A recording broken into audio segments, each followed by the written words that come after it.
T-minus 20 seconds.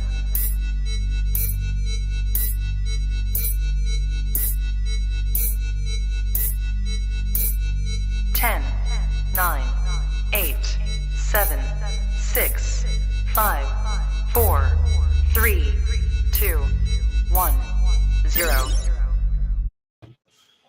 Hello, guys and dolls. Welcome back to Honey Badger 3D Print and Paint. I'm James, formerly a child, and this is Michael. All the Guess Who characters on a board rolled into one. That's pretty accurate. Welcome to our live stream. So today we're taking a look at the longer LK5 Pro.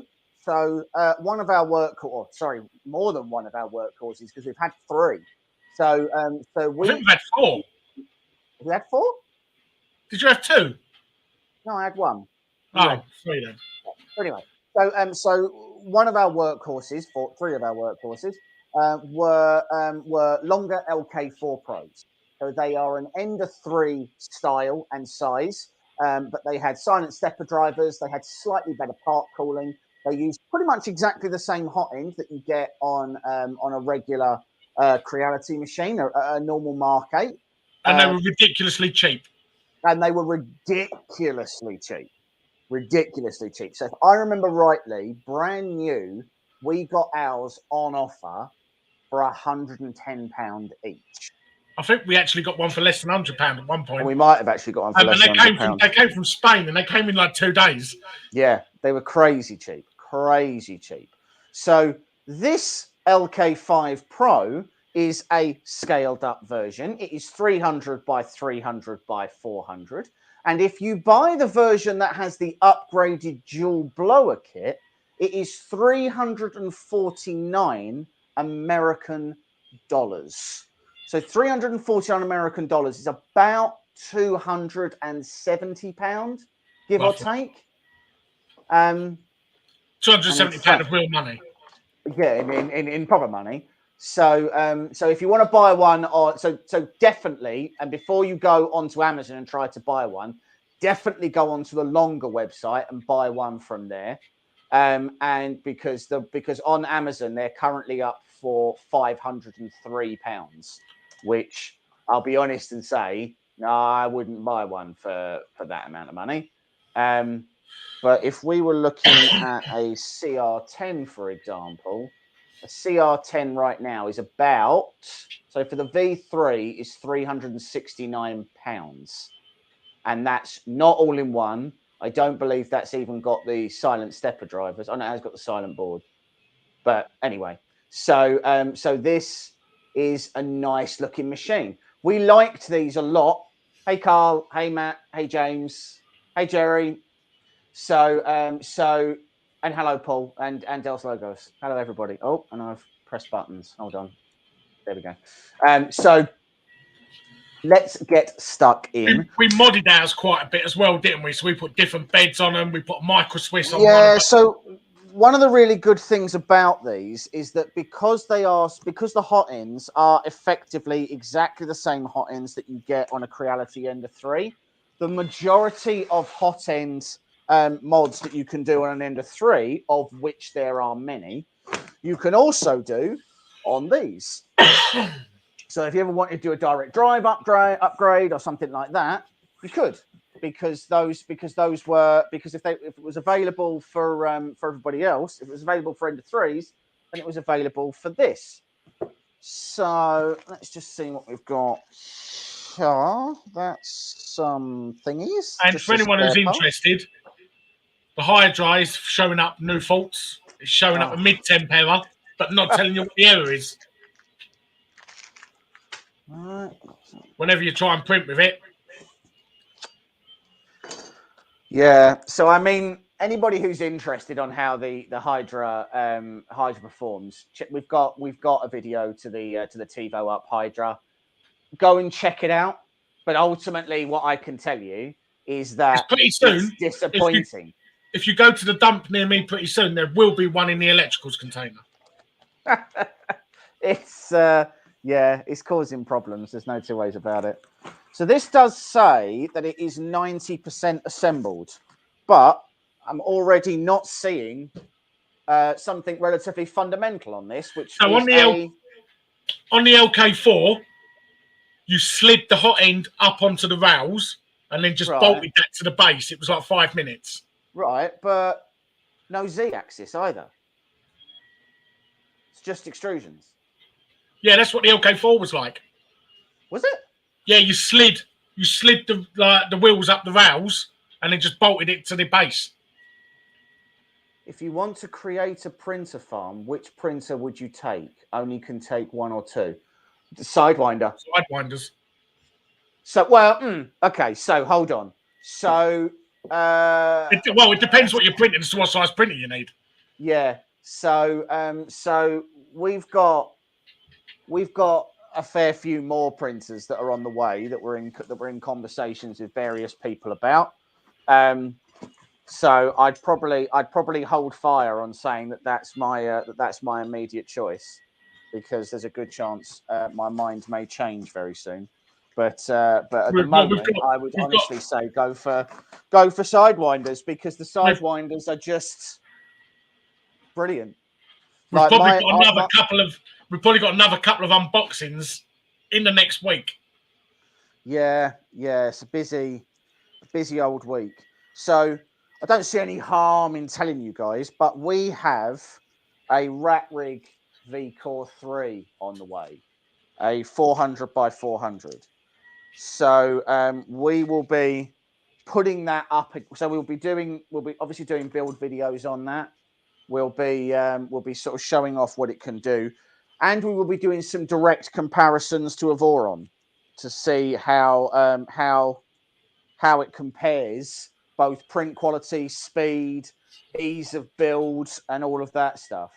So if I was, we've also got two other printers coming this week as well. Yeah, well, we can't talk about those. So no. But we've got two more unboxings coming next week or so. Little tip: check if the wheels underneath the middle are all connecting well to the rail. I forgot to check it when I put together, and now it's difficult to get underneath. Oh, what, your V-slot wheels for your bed? Well, this is like completely impossible to get into. This feels like a fantastic way to lose a finger. There's already more involved in this than the LK3 or LK4, because that would have been put together by now. Well, so this has got longer learnt from to be fair, from the Sidewinder, because they have put a brace kit on this. So, God's sake, come on. So yeah, so there's a brace kit for this, so that the gantry doesn't move about all over the place. Oh, I'm super over this now. It's nice and Timmy tight, isn't it? Yeah. You're going to burst something.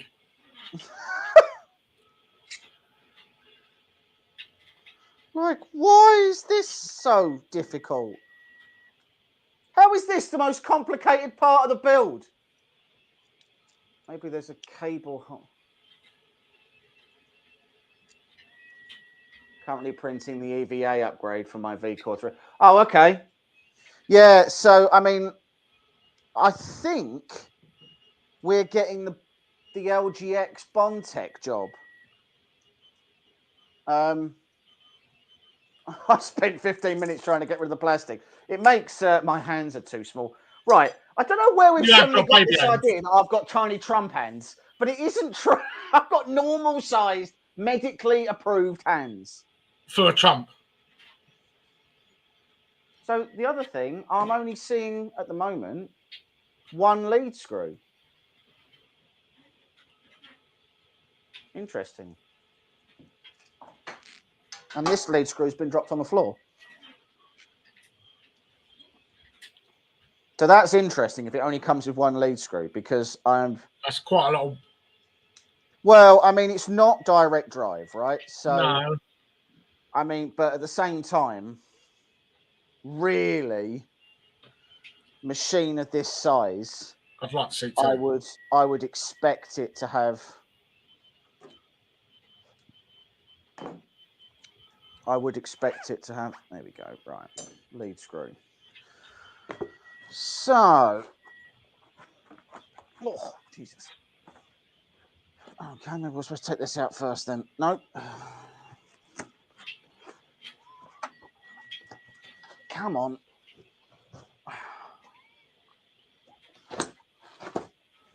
Oh, for God's... Oh, okay, and that's already attached. Cool. Oh, this doesn't get complicated then.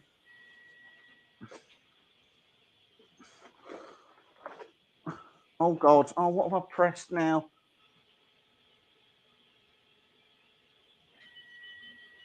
There we go. That was terrible. Right, okay, so this comes pre-wired and doesn't detach. So what do I do now? like where can I? Oh You no! have to use your tip to push the box off. Yeah. Right. Okay. Oh, that was so unnecessary. Right, we've got a English power cord, and we've got a little bag of screws. NEMA 17 little motor, little bracket. Definitely is only a single Z. We have got the dual blower version. Oh, something else in here. Oh, that's a spool. And that's... Oh, that's the screen.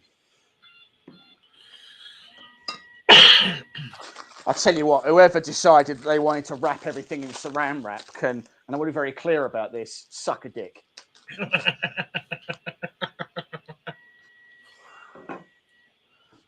Right. Oh, what's this? Oh, a tiny spanner. Right. Done. Okay, so this goes here. And this goes here. We'll just... Oh, that's upsetting. Okay, right, fine. So hold on. So take these bed bits off first. Like that.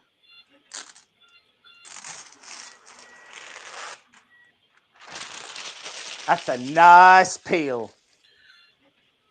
Like that. Right, okay. So, reposition that. Pop these bed pieces back This on. is a glass bed now, isn't it? It's a carborundum bed, so it is glass with the mesh finish on top. So there is a flat glass side on the other side. So if you wanted to, for whatever reason, do that.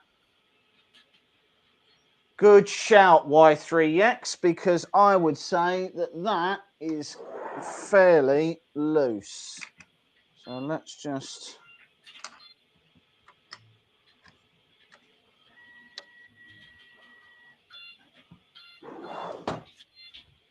There we go. Literally just a quarter turn.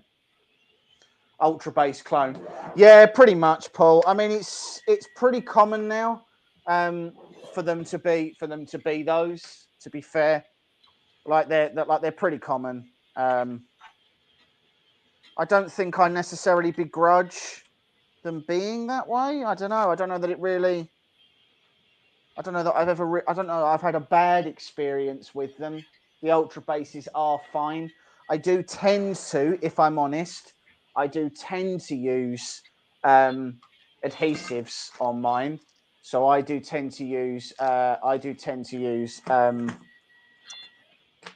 got 3D lac, or I use. Hairspray. Don't like the look of the clips. Yeah, the clips are fine. That bed will not move.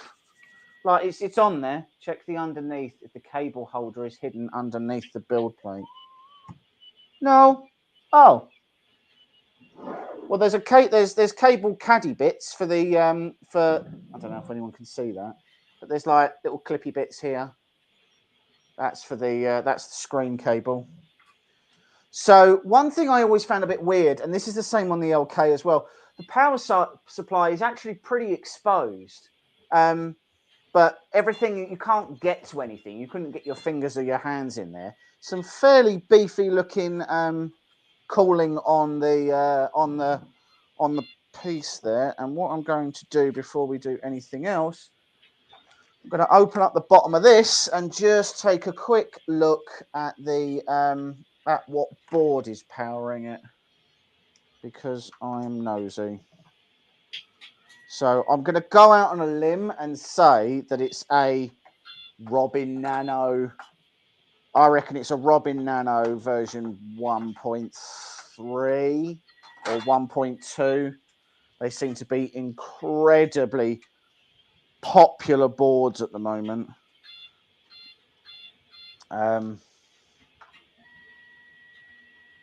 Let's just... So they have put Loctite on some of these screws, which is super helpful. So let's get that one. The clips are better than Bulldog clips. Yeah, I agree. Okay, there's immediately more screws on this than I thought there were going to be. Which, just so we're all clear, I will definitely... Oh, there's loads. Oh, I didn't think this through at all. I can tell you already that not all of these are going back in this machine afterwards. You reckon it's a big tree tech? That's bold. On a sub £300 machine, you think it's an SKR? Like, I think you're probably expecting a bit much for your money there. I think it's probably going to be a Robin octopus. Yeah, that would be weird if half the cost of the machine was then buying an octopus.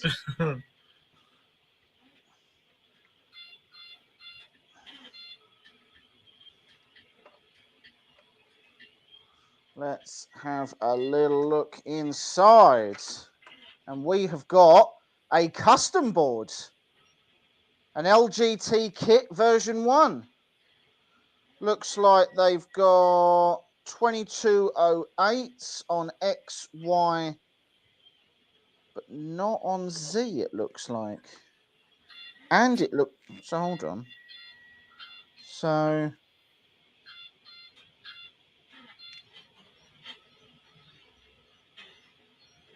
Okay. It looks like they've got an A series driver on E, which is a strange thing to cheap out on. But yeah, it's a custom LG. It's an LGT kit version 1. So it's their own board, which means that clipper capability... Is that you squeaking in the background, Mike? I'm assuming it's your Sidewinder, is it, Mike? I've got the Sidewinder and the FL Sun going in a minute, and the resin printer, so could be anything. Right. It's going to be the FL Sun because it's loud. Yeah. Yours is. Mine's quiet. Yeah.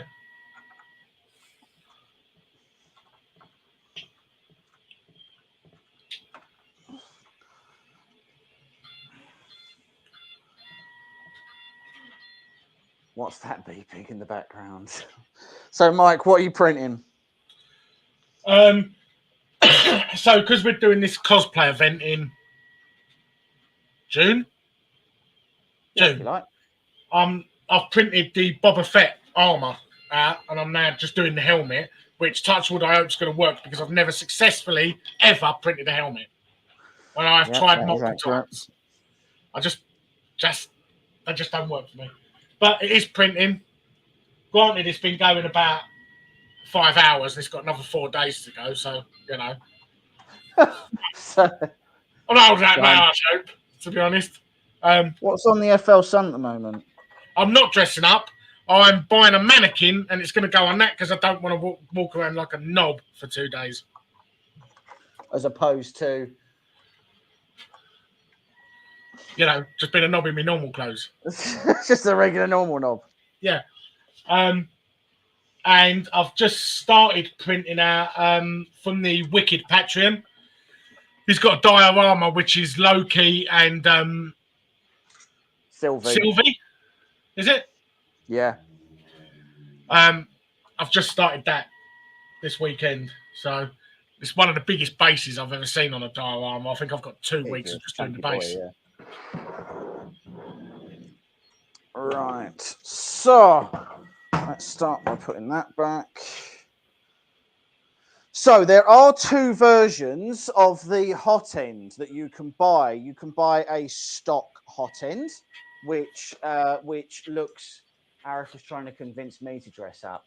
Does he?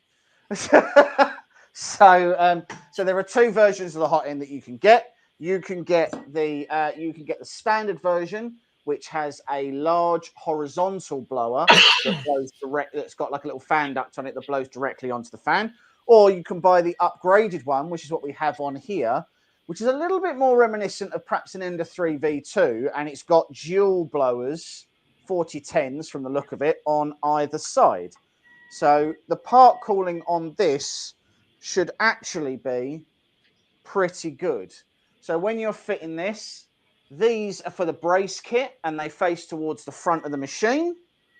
So, oh, hold on. James, I'd be interested to see if Arif dresses up for the weekend. Would you? Yeah. I'd probably brace yourself for that not happening. Oh, 100% no, it won't happen.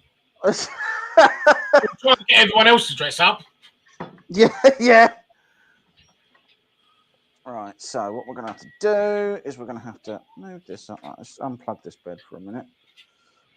Pop this up on its back. No, we're going to pop it on its side. So we're going to have a display there, James, which is why we're doing sort of bigger stuff and dioramas at the minute. Okay, let's try this side.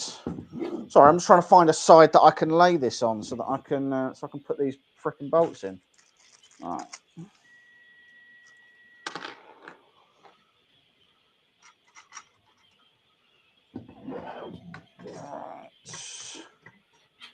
Yeah, that makes sense because that way no one will be able to see him and no one will know it's him dressed up.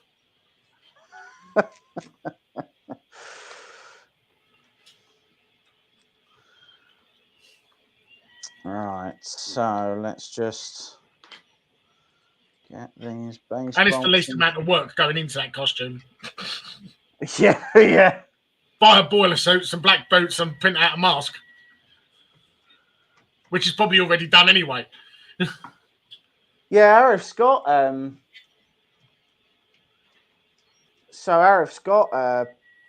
he's got 3 or 4 Boba Fett helmets actually. I think he's done a few of them. Yeah, they had them in the shop window, didn't they? Yeah. Why don't you do cosplay? Alphonse Elric? Cosplay? I don't know where Alphonse Elric is. Am I out of touch on my Star Wars characters? I don't know who it is.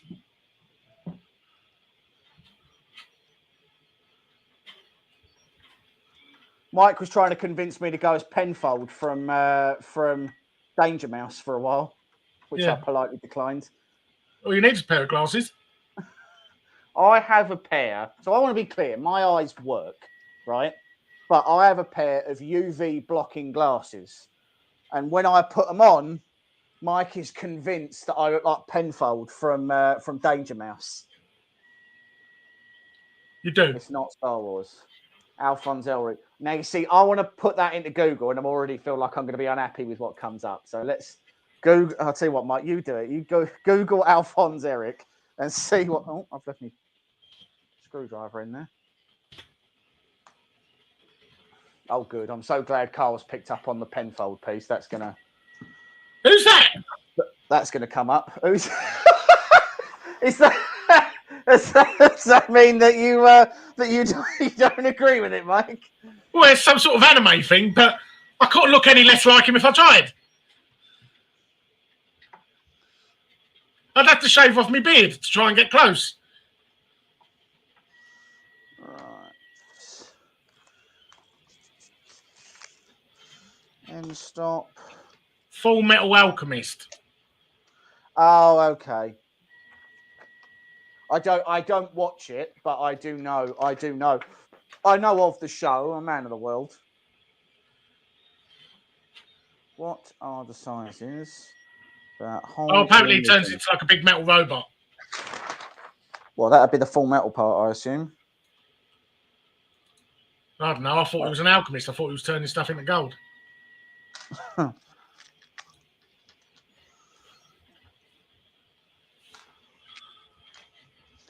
Right. Okay.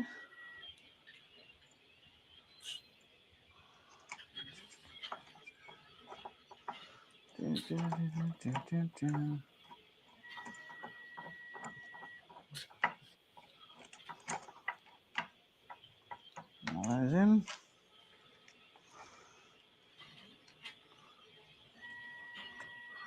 I'm keeping the bed unplugged for the time being. I don't see any reason to plug it in until I need to. So I did finish this week. If you want to change the screen.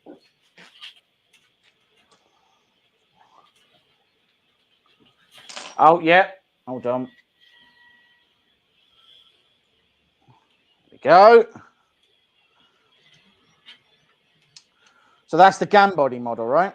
GAN body, yeah. And I've got to say, it is so spot on as being Russell Crowe.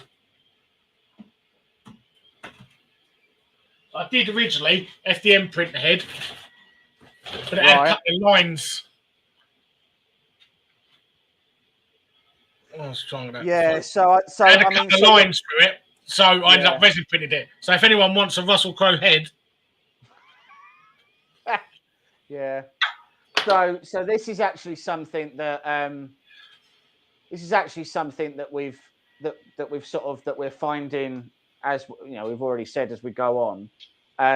We will be so from now on, wherever possible, we will be resin printing heads and hands at least. And as we start to get some larger, as we start to get some of the larger resin printers, the view is that we're also going to try and move away. So we're going to keep all our FDM machines. That's not going to change.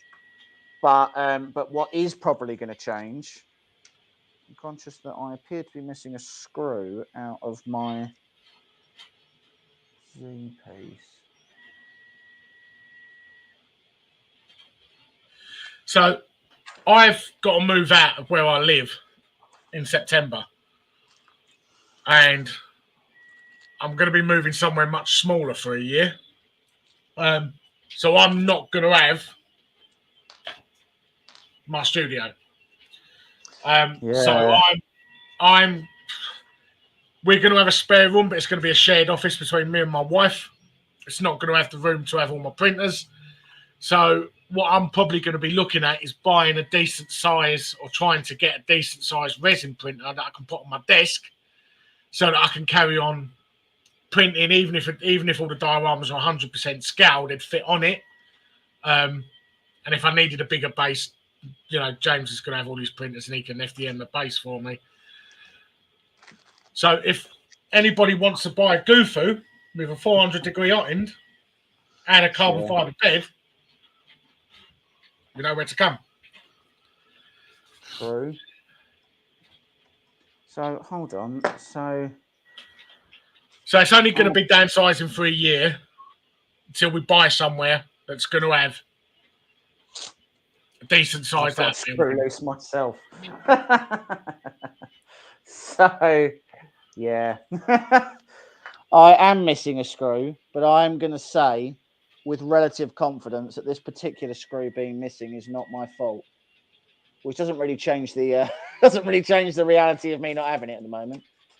But so there's meant to be a screw that goes into the top of this, that goes in the top of this coupler on the Z, and there isn't one.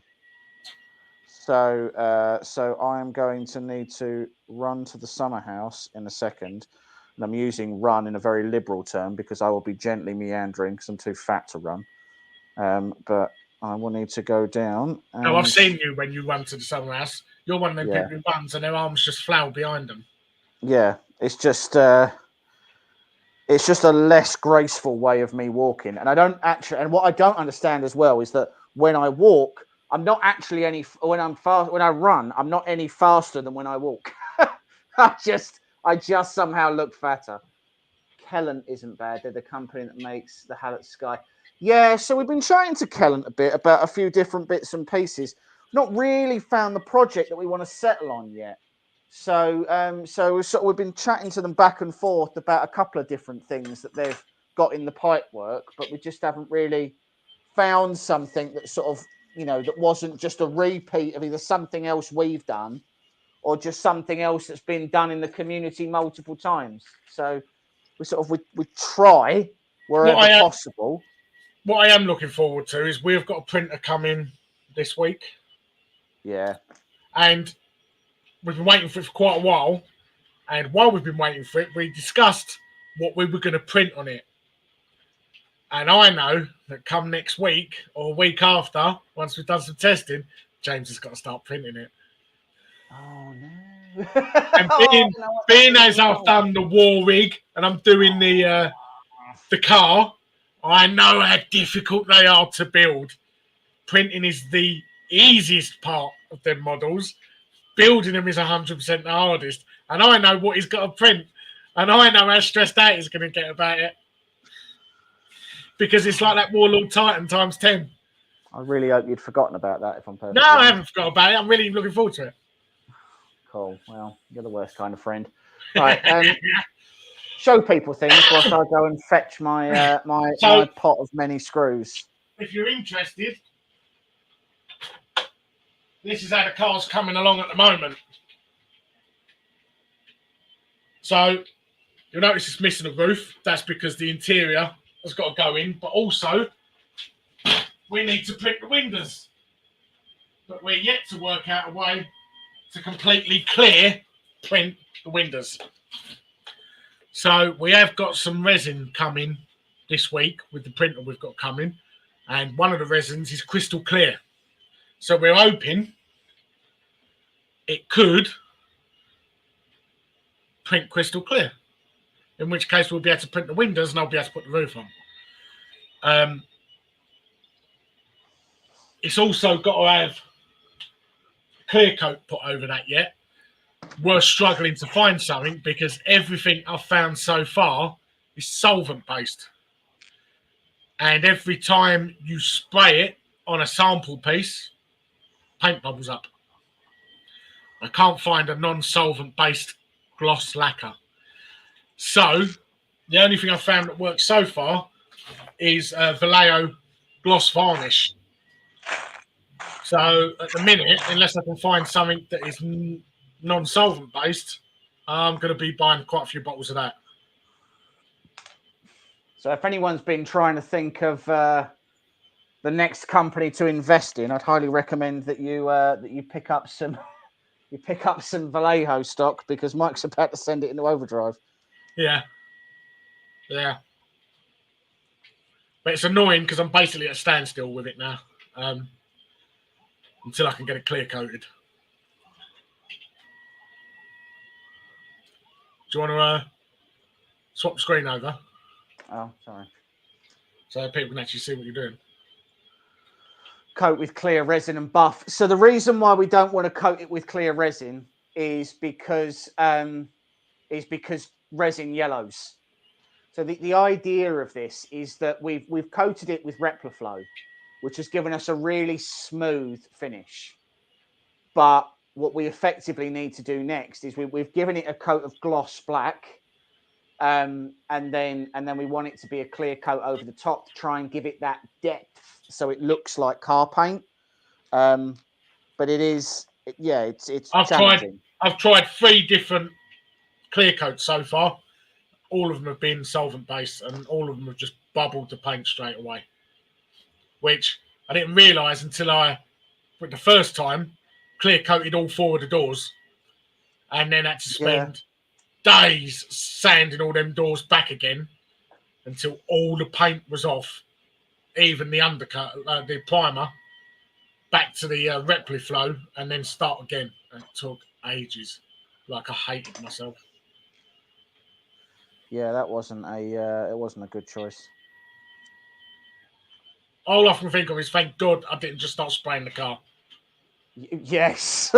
Yes, thank God you didn't do that. Right, so this is one of the nice features that I like about this printer. So one of the major issues we've had with a number of machines, not specifically just not just specifically our Sidewinder, but our Sidewinder does suffer from it as well. Is that the A-frame does have a tendency to have quite a bit of flex in it.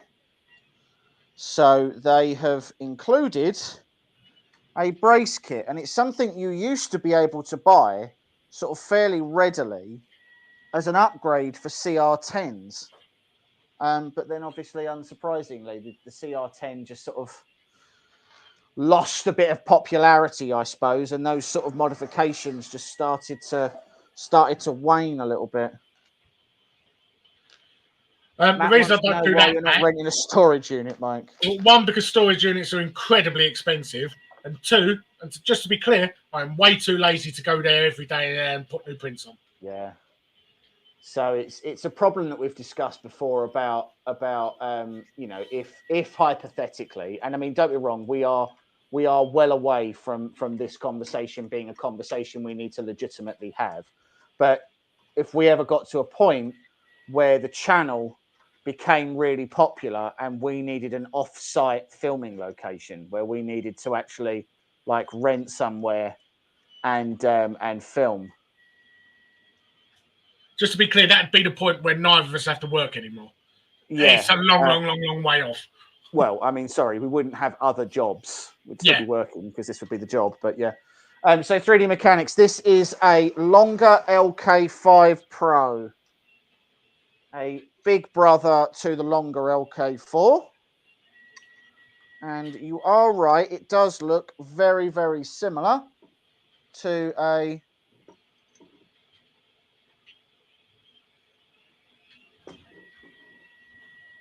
What? Am I being... Hold on. I feel like I've been a knobhead here. Oh, does that mean it goes on the inside? Oh, that's slightly annoying. Well, for anyone curious as to whether or not you install these bars on the inside or the outside, this side, you need to do the other one. Okay.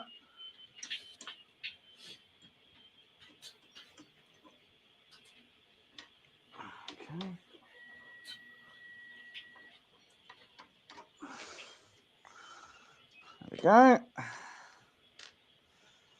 And then this goes.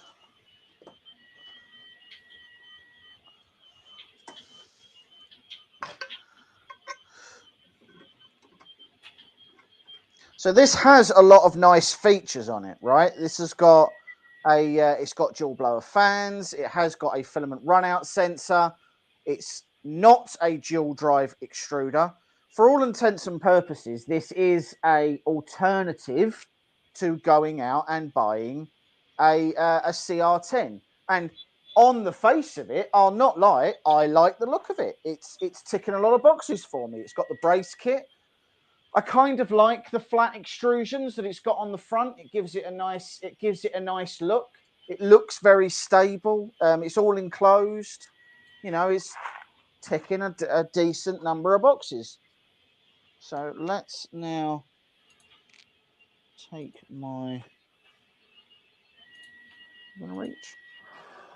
Okay. Where's my other? Oh, this is where we play Find the Kettle Cord, isn't it? What an annoying game. I thought you said it come with an English one. Well, it does come with an English one, but it's not long. It's not. I need my, or I wanted my long one, but I can't have that because we can't have nice things here because I lose them all the time. Yeah, I don't know where that is. How long is that? All right, let's see how long this one is. I have a really long kettle cord that I normally use for testing, but it doesn't matter. We'll just try using this one. Maybe it does matter. I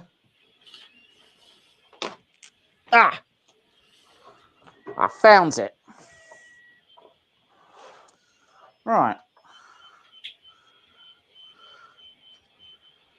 They didn't give you a little And spool of filament either. it lives. Pardon? They didn't give you a little spool of filament.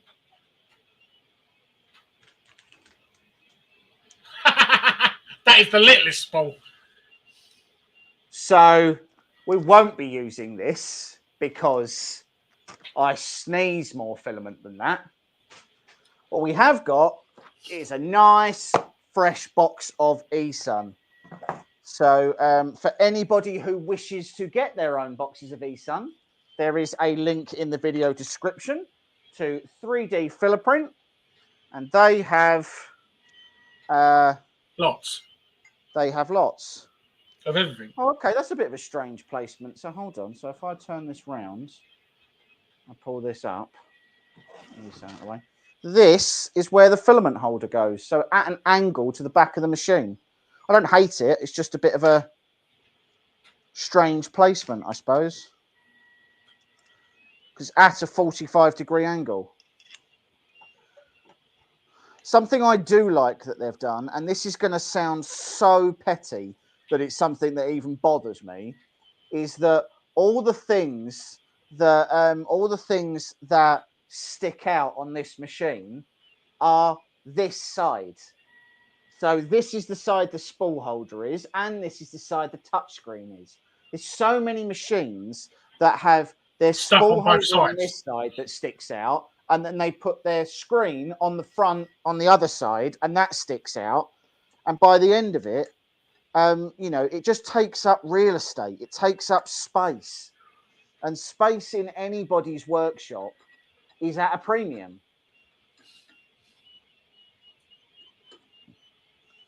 So, yeah, if anybody wants some eSun, go to, there's a link in the video description. Go to 3D Filaprint.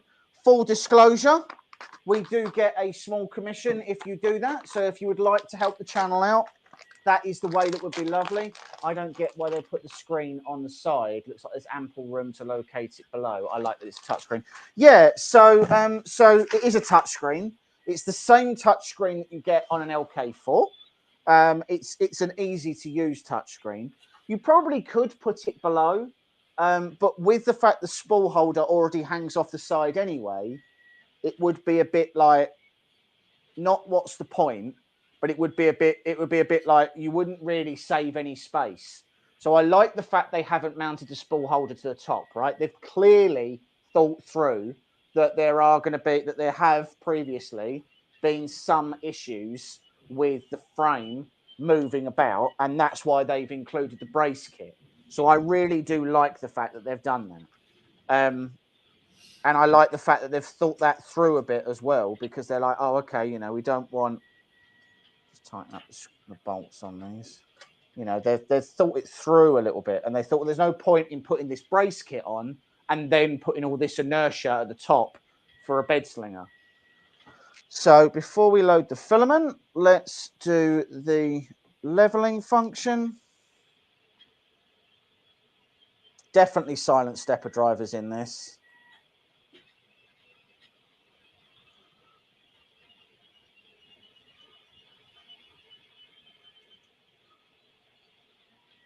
Nice big wheels.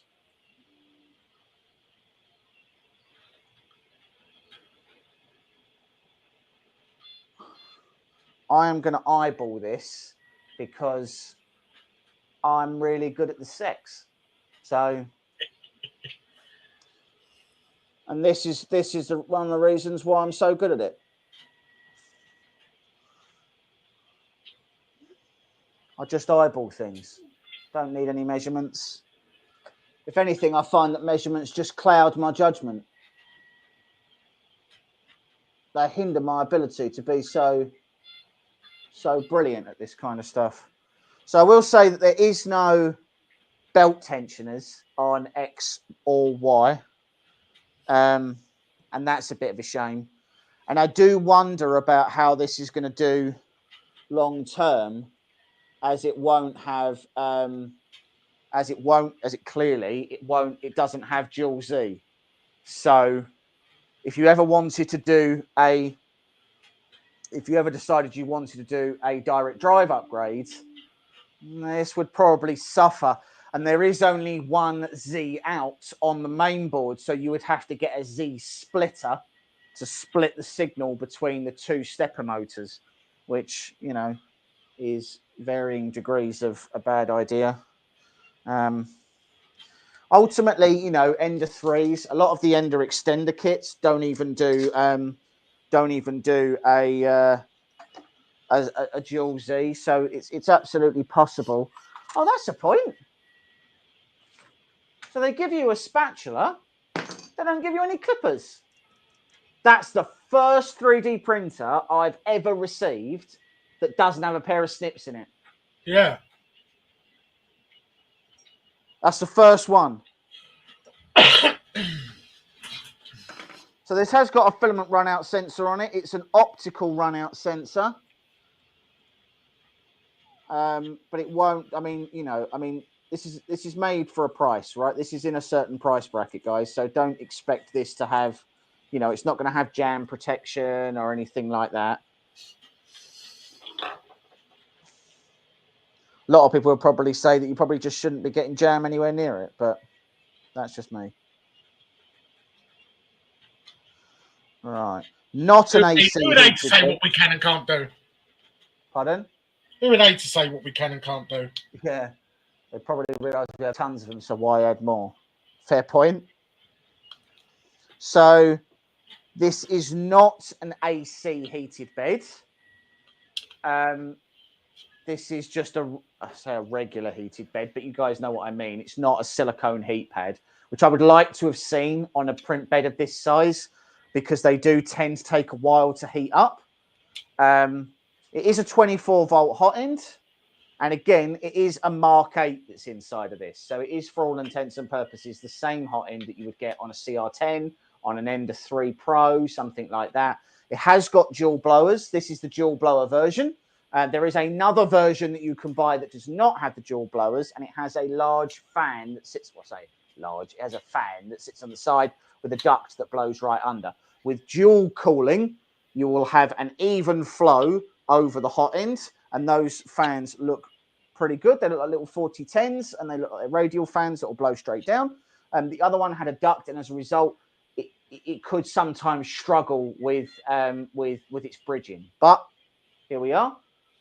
CR10 smart bed is slow heating up. So, I mean, yeah, this isn't fast, right? It's trying to go to 50 degrees. It's not rapid.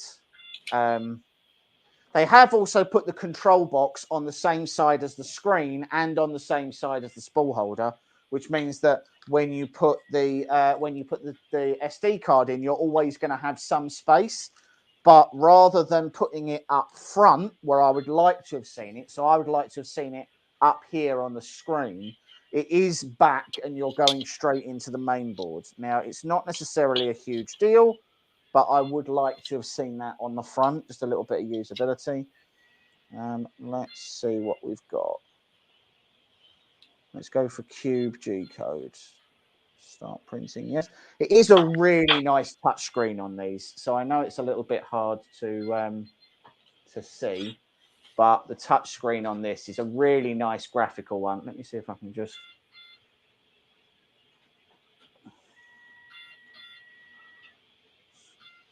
Good. Because, Paul, no matter how many sets of them cutters you have, when you need one, you're always looking around for one.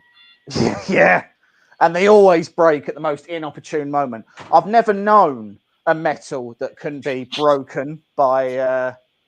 I've never known metal that can be broken by trying to remove plastic supports, but you can with these. So they do break, they snap in half. I lose mine, unsurprisingly, I lose everything, but I lose mine constantly. Super, super frustrating. But, you know, it's just one of those things, I suppose. I just have to eventually get used to it. They have given you a little set of spare parts. So they have given you a spare optical sensor for the. They have given you a spare optical sensor for the E. They have given you a thingy. They've given you some spare PFTE for the hot ends. They've given you a couple of spare end caps. And they've given you a device. What the devil is this for?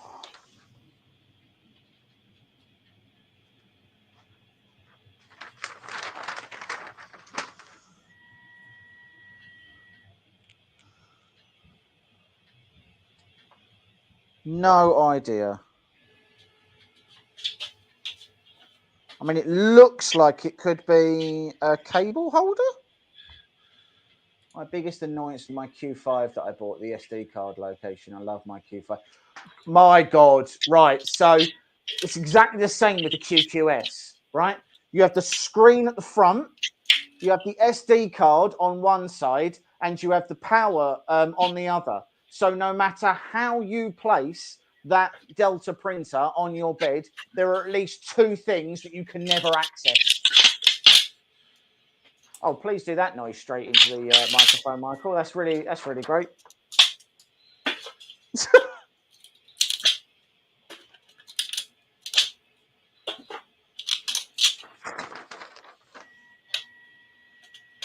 I've absolutely no idea what this is for. I feel like it's possibly like a cable caddy or something. What are we doing?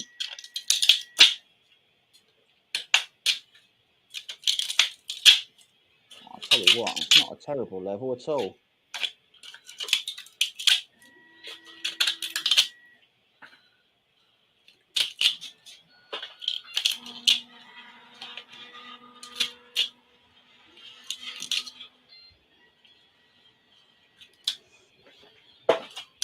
Well, it's going down.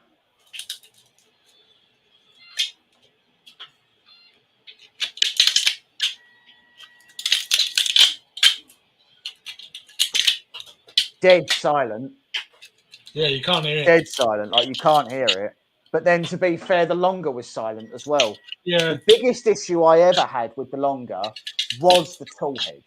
So so as we started to get nicer machines, we ultimately settled on almost everything we had was starting to move to direct drive. So the three main machines I use right now are my Focus Odin 5, my Artillery Hornet, and my Artillery Sidewinder.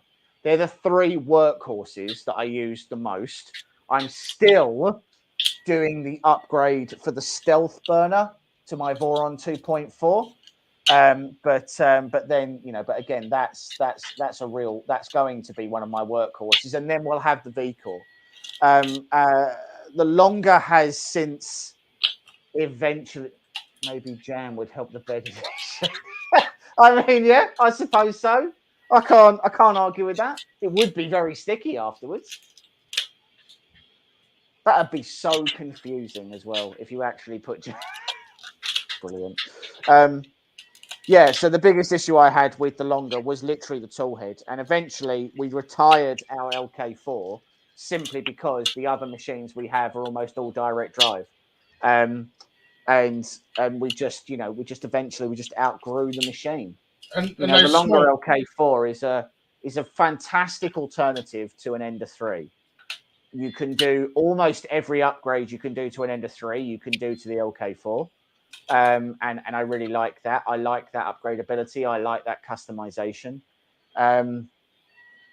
But, you know, it comes down to eventually, you know, you graduate from an Ender size machine and you start getting bigger stuff, you know, and that's what we did in the end. One of my first big machines was a CR10S that I bought from a chap in America, and that I was buying somebody else's issue there. It was really customized, and there was a lot of issues with it.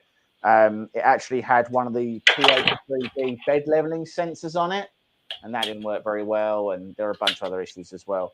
The Sidewinder was my first machine that I got that I really sunk my teeth into, and that really did consistently and constantly produce fantastic results. I mean, Mike, you've got the X2. And you had a Yeah. couple of issues with it, getting it set up and getting it printing nice and nailing the profile. But like, how are you actually finding it long term now? So it's just the same as the X1. I went through a bit of a stage where nothing would want to stick to it and stuff like that, which was just a bit weird, but overcome that. It's an X1 with a Bell Touch on it. Yeah, Really? I like what they did. I like what they did with the bed. I like that they solved the bed issue. Yeah. But then I never had a problem with a bed. So I On the did. X1. I lost 2 beds on my X1. So the X1 didn't have any strain relief on its bed cables, and as a result, it would kill the thermistor in the bed. Which, to be fair, is, and I know this is a ridiculous statement to make, but it's the safest of all the things to break. So if an AC heated bed dies, there's a lot that can go wrong there, right? It's taking its feed directly from the mains. The fact that the thermistor was what died meant that you could never actually heat the bed.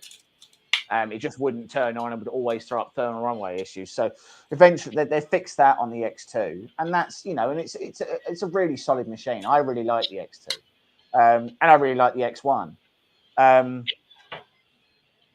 If I was making a print farm, so right now, and it begrudges me to say it, but right now, if I was doing a print farm, I probably would do a print farm of Prussias. And I would do it because they have great support. You can still fairly easily get hold of the parts, and they do turn out good, consistent quality. You could get the same quality out of, and let me be clear, I'm not saying that they're in their own class of quality, right? You can get the same quality out of an Ender 3, but if you had 60 Ender 3s, statistically, you would kill yourself. Because eventually you would just be so intensely frustrated by the amount of admin and maintenance you'd have to do that the cost of parts would way offset the convenience of having, you know, slightly cheaper machines, or but a lot cheaper machines. Consistency when you're dealing with a farm, and consistency when you're dealing with workflow, especially, is absolutely important. You do really, you know, you do really have to, you know, I would love to have a farm of Vorons. I would love to, but unless you're printing something big consistently. do you know what? I don't even think it's that. I think it's that once you get Vorons set up properly, they are great. Whether or not they are a workhorse, I don't know. I don't know. Carl, customer support is key. Absolutely. If something goes wrong with your Prusa, you can go do live chat with them. You know, you can reach out to them by email. They will actually help and support you. And a lot of other printer companies don't. You know, it's the point we actually made about the Focus Odin, right? So Dora Ding works over at Focus, or Focus, whatever you want to call it. And Dora is one of the most proactive, engaged, excitable, and genuinely nice.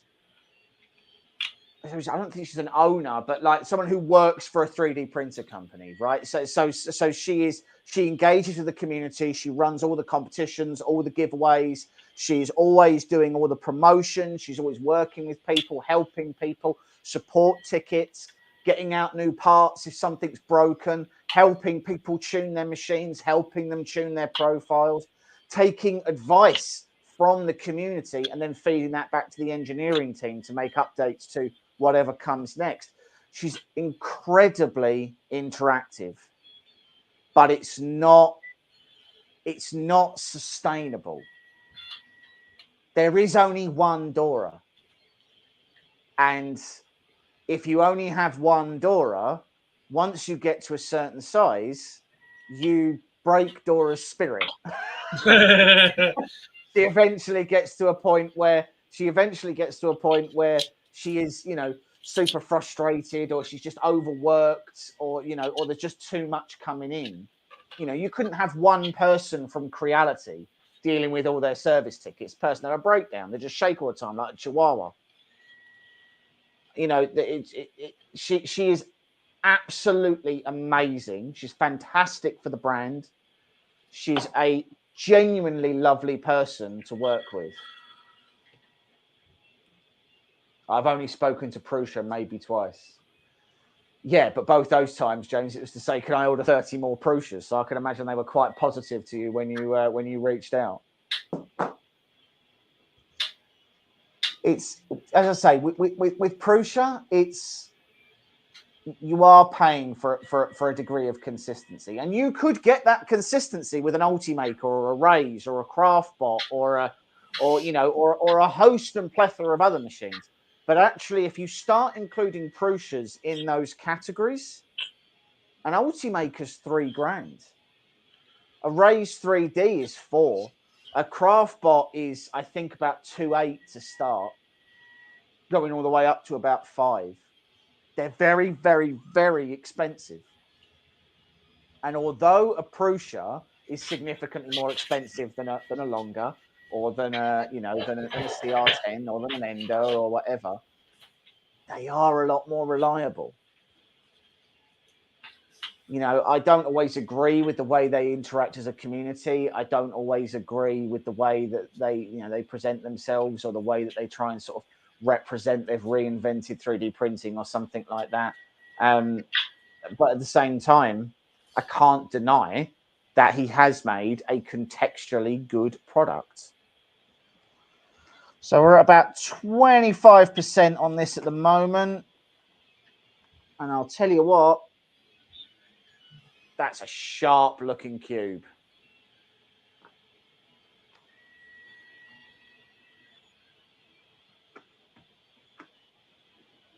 It's a shame, really, that you wouldn't be able to do Clipper on something like this, because I think it could be really cool. But I just don't think, unless someone's done one for the LK4 and it uses the same board, which it might do, because I do not recall what board is in an LK4. They may be using the same one.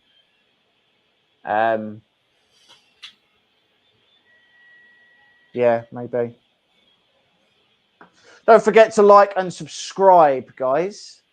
Don't forget to pop a little comment in the video, in the comments box or anything. If there's something about this machine you'd like to see it do, like to see it print a certain thing, then let us know.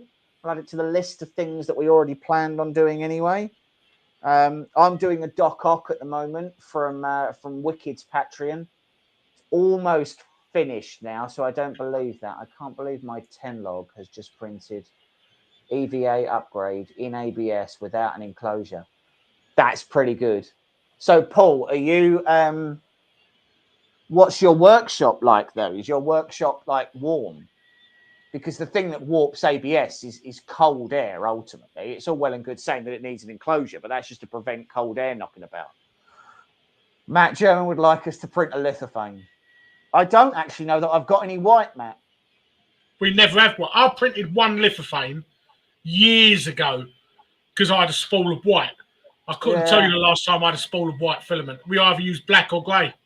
Yeah. I love my X2. Also had adhesion issues within the first few days. I'm pretty sure it's down to the yellow lacquer from the bed. Acetone and IPA sorted it. Yeah, I mean, so not a workshop, my spare room. Oh, okay, so it's in the house. Still, though, like, I'm assuming the house is fairly warm. I don't know now.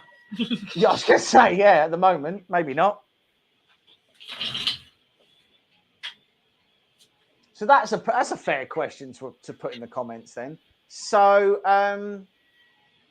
obviously I run my printers a lot, right? I run them. Yours go pretty much 24/7. Yeah, I've almost always got a printer running. It's fairly rare that I've not got something going on in the background. Has anybody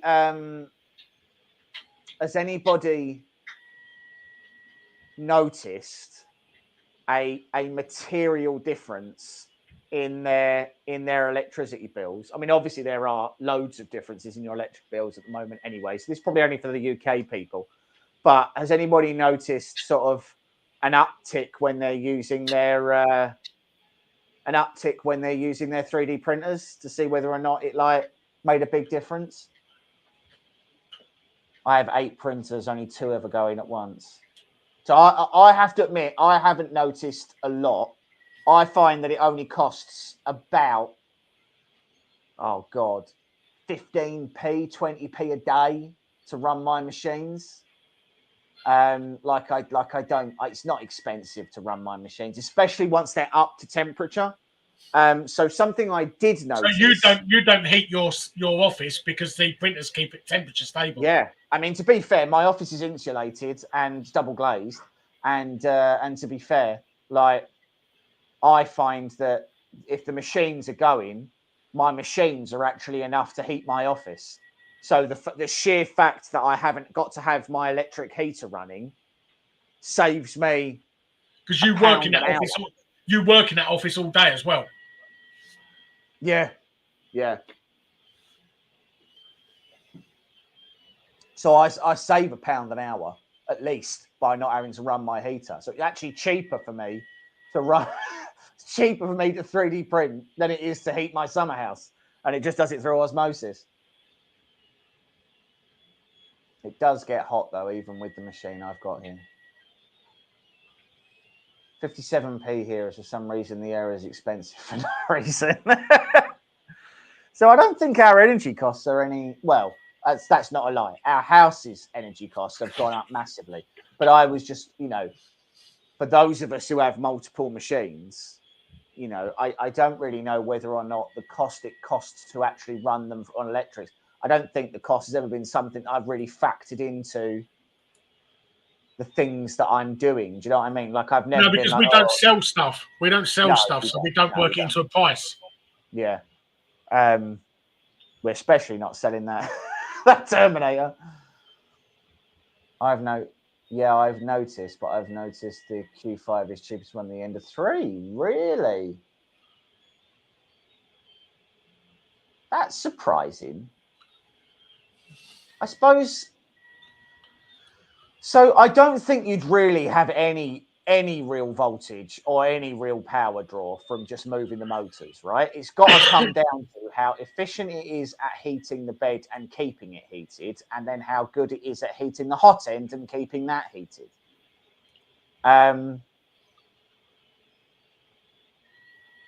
My bill's gone from £125 to £215 a month, and that's with or without the printers running.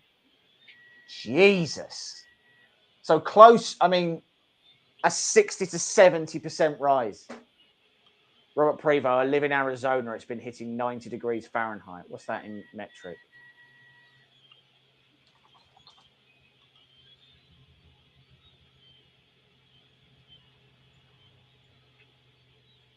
$32. Oh, Jesus. So you can just print ABS out on the sidewalk then. Just leave it out in the sun and it melts into whatever part you want. Yeah, I mean, we complain about the weather in England quite a lot, but it's fairly rare. It's probably only 2 weeks a year that we get over 30 degrees, really. Yeah. Apart from odd years. Odd years. And I would actually say that over 30 degrees and you can't work in my office. It's not, you can't work. 32 is a heat wave for the UK. Yeah. I think we got to 38 last year. During the big heat wave last year, I'm pretty sure it hit 38 or 37.5 or something like that. So, yeah. But yeah, for the most part, we don't really have to worry about that. But yeah, when we have a heat wave, when it goes over 30 degrees, I can't be in my office. So it's the same. So mine is in a garage, a pre-existing garage that isn't insulated at all. So during the winter months, the reason I didn't do much is because it's too cold to be out here. Yeah. You can't paint because the paints are too cold. And it's just too cold to sit out here for any period of time, even with a heater on. Yeah. It's so cold. But then in the summer, like you literally sit here with sweat rolling off of you. It's terrible. And the thing is so I've actually found that when I'm trying to print and it's over 30 degrees, if I'm using tree supports, they'll fail. Yeah. And the problem is that when I'm using tree supports, my tree supports have no infill. So they are literally just a very thin single layer width wall that goes up. And because it's just blowing warm air over it, I found that I tend to get heat creep once I go over above 30 degrees, because 30 degrees ambient is about 38 to 40 degrees inside of that office. And in 40-degree heat, the supports aren't cooling quick enough to then be able to actually lay parts on them. It can be a real problem.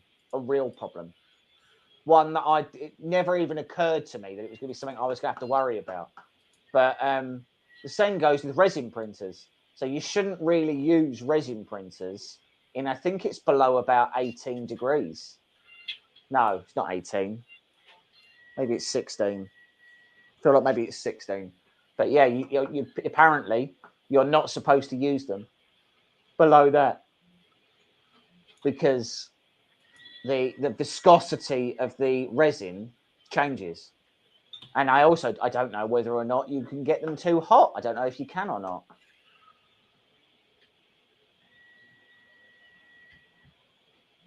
You've seen my video about the man cave. I need to be running the portable aircon in here. Now, that's interesting. So if you run aircon in your workshop, does that not affect your prints? Because that level of cold air blasting in, like even with PLA, I'd expect that to I would expect even with PLA, if you were blasting an air conditioner in, I'd have expected that to have caused problems.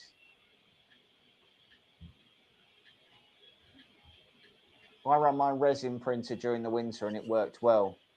See, no, it seems to be fine. Oh, okay, fair enough. I'm surprised by that, really. I am surprised by that. I was expecting that to... Yeah. You might not be running it this year. I was going to say, I probably won't be running it this year because, well, the problem is that if you don't have air conditioning, which, to be clear for our American watchers, almost nobody in the UK has air conditioning. Like, it's just not something that's... We don't need it for 2 weeks in the year. For 50 weeks out of the year, you don't need it. So generally speaking, we don't have we don't have air conditioners. But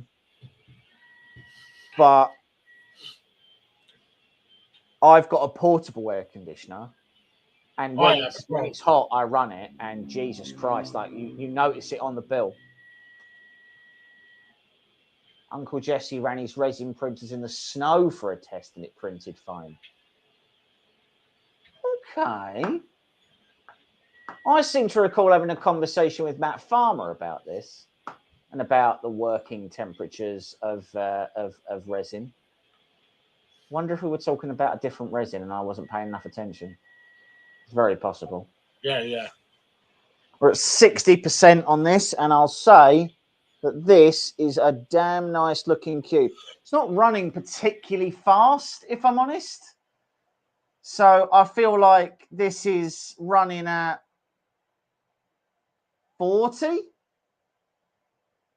So it kind of feels a bit like cheating if you're running your machine at 40 millimeters a second to get a good quality print. But yeah, we're about 61% done here. So another, saying about another 20 minutes and that should be done. So it's a nice readout. It's a lovely screen.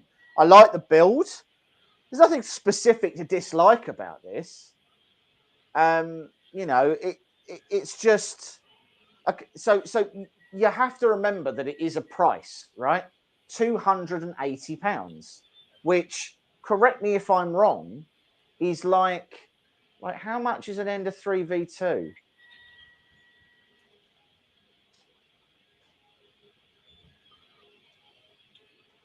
Have a look. So an Ender 3 V2 right now on Amazon is 237, and for 20 quid, 50 quid more, probably, give or take, you're getting a 300 by 300 bed, braced, an optical runout sensor, and a spare. You're getting an actual touch screen, because none of the Enders have got actual touch screens, because I don't know why. I'd say this is worth it. I'm impressed by this. I'm going to be interested to see how it does once we sort of do a few tests on it, get a few other bits and pieces. But looks like the first layer speed. Yeah, 3D mechanic. It's just not fast. That's all. It's just not printing quickly, which is fine. We didn't slice it. It's just what came on the SD card. So we'll run it quicker than this. Be interesting to know. I don't know if actually I can just.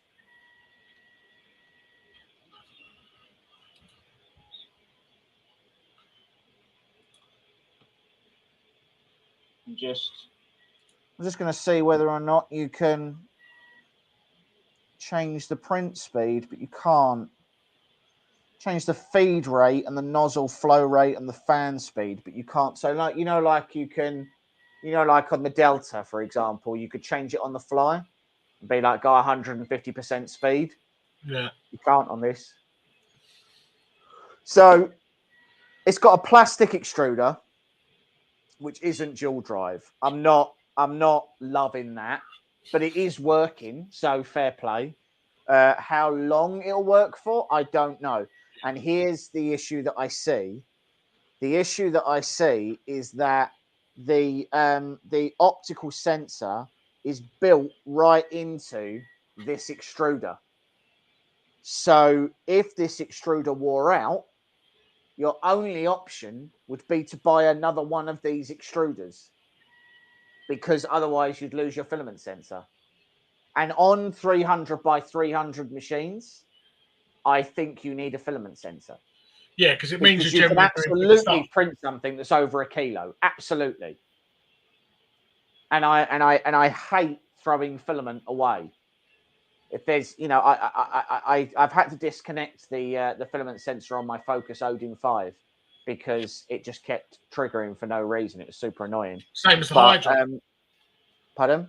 Same as the Hydra. Yeah. I mean, the Hydra's a bigger problem. The Hydra's got more issues than that. Frankly, if we solved all the other problems, it's got more issues than stuff that actually works on it. Yeah. There's a good chance we'll have to change that bed again now. There's a good chance we're going to have to change that bed for a second time. In 250 hours, you shouldn't be on your third bed. No. You should be running that machine with an AC heated bed. You should be running that machine for 2 years before you've really got to start. I'd say absolute maximum is done 400 hours. Yeah. It's just not good.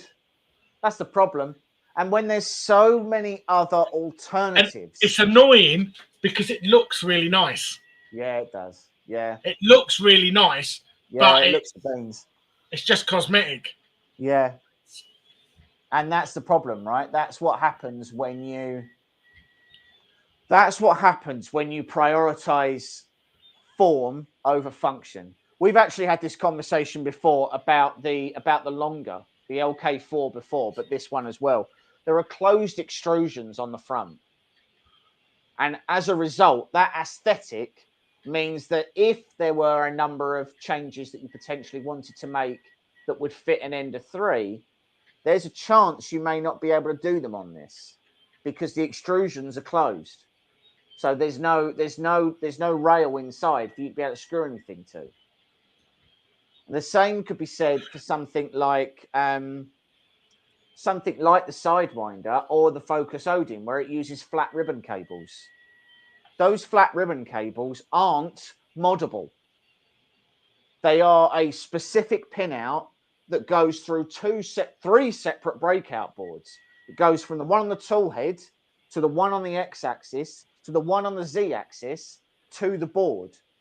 So you really have to have those three breakout boards and that main board for all of that stuff to work the way it needs to. And it means that if you want to modify things, you have to run your own cabling. If you want to add a BL touch, or if you want to add, you want to add a light, or you want to add extra fans or whatever, you have to run it all off of the breakout board that you have there. And it's limiting. And that can be very annoying for some people because they want something moddable. They want to start with a base and they want to build from there. I don't think this is a base that you build from because the board is proprietary. The screen is proprietary. So you can't really change the firmware on those. You've only got one lead screw. So you have to put another one of those in there, which will be modifying the X bracket. The extrusions are closed at the front, which could potentially limit some things you wanted to modify. Same drills with the extrusions on the base here as well. So where these bits are as well, you can't screw anything into these. Same with this. Same with the Y-beam. That top plate being there means that if you wanted to try and fit a, if you wanted to try and fit a Y belt tensioner, you're limited with your mounting options because that top extrusion is covered and you now can't put T-nuts into it. So this is kind of a machine that is what it is. You can't really do a direct drive conversion because it's only got a single lead screw. And if you put a full direct drive on that X-axis, there's a good chance you'd get a degree of sag. It's a good printer. It seems to be doing really nicely. All right, it's not printing ridiculously fast at the moment or anything, but it's silent. The part calling seems good. It's turning out an excellent calibration cube. The touch screen is easy to use. We're at 87% now, so it's rattling through what it needs to do. It looks nice, but just don't expect this to be a machine that you get and then you do a bunch of. I put a direct drive on my LK4 and it vibrates a lot. Yeah, because again, it's not a dual Z. There is a reason why most printer companies put a dual Z on. It's not. I knocked it. Oh, I pulled the thing off. Oops. Well, this is why we can't have nice things. There we go. No harm done, probably. Yeah, there's a reason why a lot of printer companies put two Zs. It's not just to make people feel better. It's a stability thing. And it means that you can theoretically put a direct drive on there and that kind of stuff. It's fine. A lot of new printers are coming like the LK5 frame. Yeah. And I do sort of struggle to understand why a little bit. Because before, you could have gone to an aluminium extrusion company and bought normal aluminium extrusions. And because they make a lot of aluminium extrusions, I'm going to go out on a limb and say that they can get them for a contextually good price. But these almost feel custom because you're only extruding 3 of the 4 profiles. And they're probably not custom. There probably is, a line of occluded sides, but feels like it would just be easier to have not done that. And it's purely for aesthetic reasons. There's no other purpose to it. Just feels like an odd choice.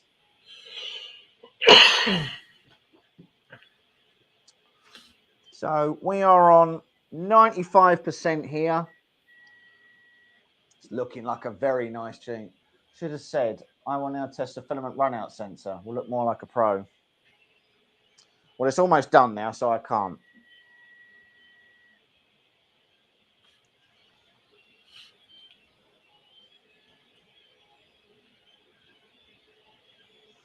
You're on. Come on, 96%.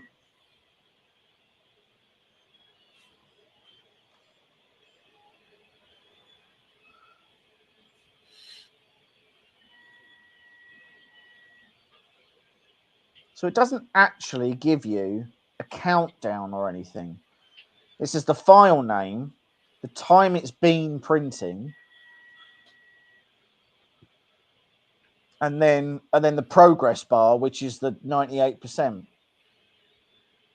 Yeah, the Nice LK4 used to do that. Would have been nice if you could change the speed on the fly, but you know, again, it's a custom screen. So the only things that are in the UI are what Longer decided are important. And they didn't decide that was. Oh, I can already tell that's a nice cube. Cool, Jesus. Oh. Well, there's nothing wrong with bed adhesion. So let's go. Let's pull this out. And let's take a look at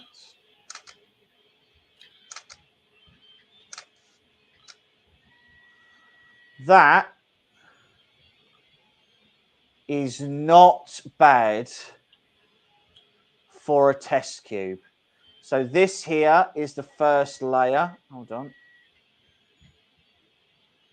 That's the first layer. It's maybe a little close. Looks like it's elephant footed a bit, doesn't it? Yeah, but that's just because, I mean, I eyeballed that bed you didn't actually. Yeah, I eyeballed that bed level. So if I'd have actually gone around and used a bit of paper and all that sort of stuff. Not a bad start, I have to say. Not a bad start at all. The top layers are gorgeous. Really, really nice. So, well happy with that.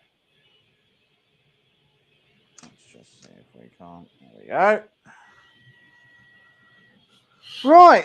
So, with that in mind, guys and dolls, I think we will end the stream there. Thank you very, very much for joining us. Just so we are all on the same page, for those who joined us a little bit late, Longer did send us this machine for free. The link in the video description is an affiliate link.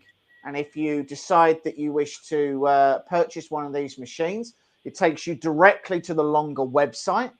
Do not buy this machine from Amazon. It is way more expensive on Amazon than it is anywhere else. So absolutely go to the, I mean, again, if you do not wish to use our affiliate link, you don't have to. You can just go onto the Longer website of your own accord. And on there, you can pick from the dual, this is the upgraded cooler version. And you can ship from the USA, Euro, or another region. The standard is about $20 cheaper. It's definitely worth the upgrade to the $20 to make this the dual cooling. You definitely should do that. Definitely. It's saying that it's 2208 drivers on X, Y, and Z. It's not 2208 on the E. Doesn't really matter, I suppose. It's saying it's got high temperature Teflon that's resistant to 280 degrees, which is implying that it's Capricorn, but it's not Capricorn. It's got a nice carborundum bed, which, as you just saw, has got pretty good bed adhesion. And outside of that, it is doing everything it said it would do on the tin, really. It's got the dual rods, which are keeping it nice and rigid. It wasn't that hard to build. We built this inside of 20 minutes, and I'd already even taken the base off so that we could take a look at the main board.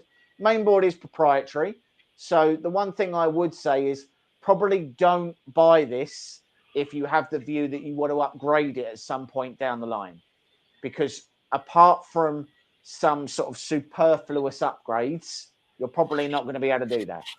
So don't buy it with that in mind. Buy it to be what it is, which is a half decent, really quite cheap for the size, pretty good 300 by 300 by 400 3D printer. So thank you very much for joining us, guys and dolls. We will be very busy over the next month. So please don't forget to like and subscribe. We will have loads of stuff coming, both models, reviews, builds, and upgrades of a couple of our machines. Thank you very, very much for joining us, and we'll see you soon. Stay safe. Thanks a lot. Bye.